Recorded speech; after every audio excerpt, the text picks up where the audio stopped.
প্রতিশ্রুতি দিয়ে সরকার এসেছিল, এই এতটা কাজ করতে পারেনি। এর জন্য এখন ধর্ম নিয়ে রাজনীতি করতেছে, ধর্ম নিয়ে ভোট বিভাজন করার চেষ্টা করতেছে। সোনাইতে ধর্ম নিয়ে ভোট বিভাজন হবে না।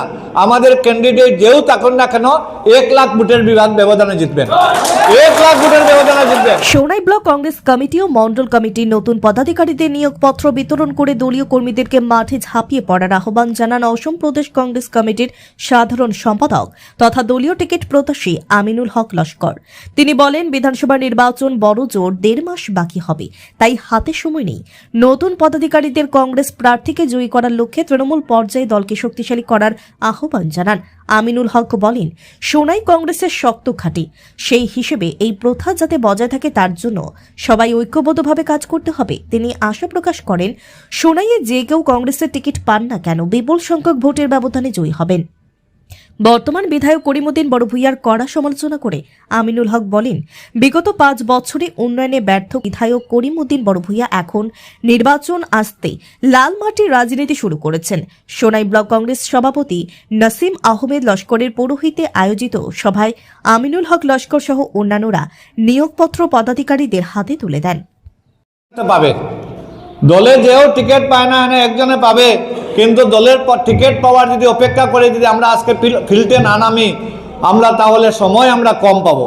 এর জন্য আপনাদের কাছে আমার অনুরোধ থাকবো, যারা আজকে যারা আসেনি, হয়তো অনেকে বলছে ইস্তারি দিতে হবে, রোজা মাসের জন্য অনেক অজুহাত দিয়ে, হয়তো একবারে প্রয়োজনীয় অজুহাত, কোনো পক্সি নাই, প্রয়োজনীয় অজুহাত দিয়ে হয়তো আসতে পারেনি। কিন্তু এরা কিন্তু আমাদের দলের একজন কান্ডারি, একজন সৈনিক। এরা আসবে, তাদের অ্যাপয়েন্টমেন্ট নাম্বার নিবে, এদেরকে সঙ্গে নিয়ে আমরা প্রত্যেক জিপিতে মণ্ডল কমিটি শক্তিশালী করব আমরা। আর মণ্ডল কমিটি যখন শক্তিশালী হবে, তখন মণ্ডল কমিটির দ্বারা বুথ কমিটি আমরা শক্তিশালী করব। বুথ কমিটি যদি শক্তিশালী হয় না, তাহলে বুথ আমাদের পক্ষে আদায় হবে না। এর জন্য আমরা দেখেছি এখন যে কমিটির অ্যাপ্রুভেল হয়েছে, এই কমিটির মধ্যে 10টা মণ্ডল আছে, 9টা হয়েছে মণ্ডল, একটা হয়েছে শহর মণ্ডল, সোনাই শহর মণ্ডল। 10টা মণ্ডলের মধ্যে একটা মণ্ডলের মধ্যে ন্যূনতম 15 জন করে সদস্য আছেন ব্লক কংগ্রেস কমিটিতে। আমরা ব্লক কংগ্রেস কমিটি যদি 15 জন সদস্য একটা মণ্ডল কমিটি নিয়ে বসে আমরা যদি বুথ কমিটি বানাই, তাহলে বুথ আমরা শক্তিশালী হবে। মণ্ডল কমিটি, ব্লক কমিটির 15 জন একসঙ্গে বসে মণ্ডল কমিটিকে নিয়ে যদি আমরা ঘরে ঘরে যাই, আমরার বুথ আমরার পক্ষে আসবে। যেও টিকিট পাক না, এখানে বুথ আমাদের পক্ষে আসবে। এর জন্য আমার অনুরোধ থাকবো, সময় খুব কম, আমরা কাছে হাতে গোনা সময়, 2 থেকে 3 তারিখ, 3 থেকে 5 তারিখের ভিতরে নির্বাচন ঘোষণা হবে। একবারে 5 তারিখের ভিতরে নির্বাচন ঘোষণা হবে। 5 তারিখ নির্বাচন ঘোষণা হবে, হয়তো রোজা মাসের ভিতরে নমিনেশন দেওয়া সব শেষ হয়ে যেতে পারে। শেষ রোজার দিকে হয়তো নমিনেশন দেওয়া সব শেষ হয়ে যেতে পারে। এপ্রিল মাসের 60 তারিখ থেকে 10 তারিখের ভিতরে ইলেকশন হবে। 10 তারিখ যদি আমরা কাউন্টিং করি, তো আমরা কাছে হাতে কয়দিন আছে? এপ্রিলের 10 তারিখ যদি আমরা গণায় রাখি, তাহলে হাতে কয়দিন আছে? আজকে হইল 22 তারিখ, হাতে আছে এই মাসের 8 দিন, 6 দিন হাতে আছে এই মাসের 6 দিন, আর এই মার্চ মাসের 31 দিন, কয়দিন হইল? 37 দিন। আর ধরেন আর এপ্রিলের আরো 5 দিন, 42 দিন হাতে আছে, হার্ডলি 45 দিন, এর চেয়ে বেশি নাই।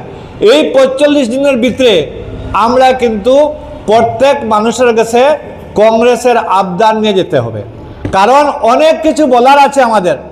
আজকে আমাদের বিপক্ষ দল কোনটা? আমাদের বিপক্ষ হয়তো এজিপি হতে পারে কিংবা বিজেপি হতে পারে। বিজেপি এজিপি একই কথা, সিকির অপিট হপিট। যেখানে দল বলছে, বিজেপি এজিপি বলছে যে কোনো অবস্থায় যে আমাদের সংখ্যালঘু ভোটের দরকার নাই, এরকম অনেক কথা আছে। খুদ মুখ্যমন্ত্রী বলছেন, মুখ্যমন্ত্রী নিজে বলতেছেন যে বন্দুক হাতে নিয়ে যে গুল্লি করে মারতেছেন, দেখা গেছে একদিকে সংখ্যালঘু মানুষ, দাড়িওয়ালা মানুষ, লুঙ্গিওয়ালা মানুষ। এইরকম অনেক কথা আছে ভোট আমাদের পক্ষে আনার জন্য। ভোট আমাদের পক্ষে আসবে। বিজেপি দল, এই বর্তমান সরকার যে প্রতিশ্রুতি দিয়ে সরকার এসেছিল, এই এতটা কাজ করতে পারেনি। এর জন্য এখন ধর্ম নিয়ে রাজনীতি করতেছে, ধর্ম নিয়ে ভোট বিভাজন করার চেষ্টা করতেছে। সোনাইতে ধর্ম নিয়ে ভোট বিভাজন হবে না। আমাদের ক্যান্ডিডেট যেও থাকুন না কেন 1 লাখ ভোটের ব্যবধানে জিতবেন, 1 লাখ ভোটের ব্যবধানে জিতবেন, যেও জিতেন না কেন। আজকে যিনি বর্তমান করে বিধায়ক আছেন, বর্তমানে যিনি বিধায়ক আছেন 5 বছর কোথায় ছিলেন? 5 বছর ওনাকে দেখাই যায়নি, 5 বছর মানুষ ফোন করলে পায়নি। এখন কি হয়েছে? লালমাটি নিয়ে বার হয়েছেন।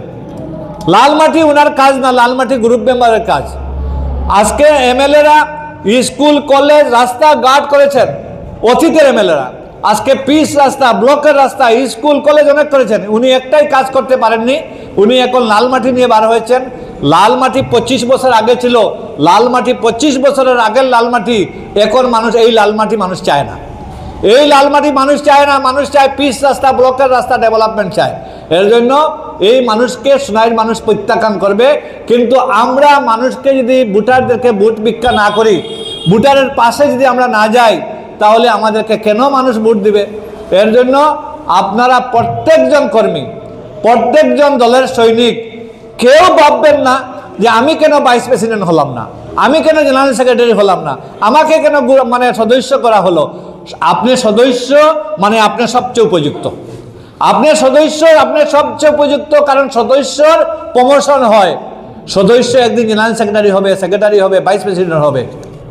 কিন্তু এই আশা নিয়ে, এই ভরসা নিয়ে আপনারা কাজ করতে হবে। একলা নন,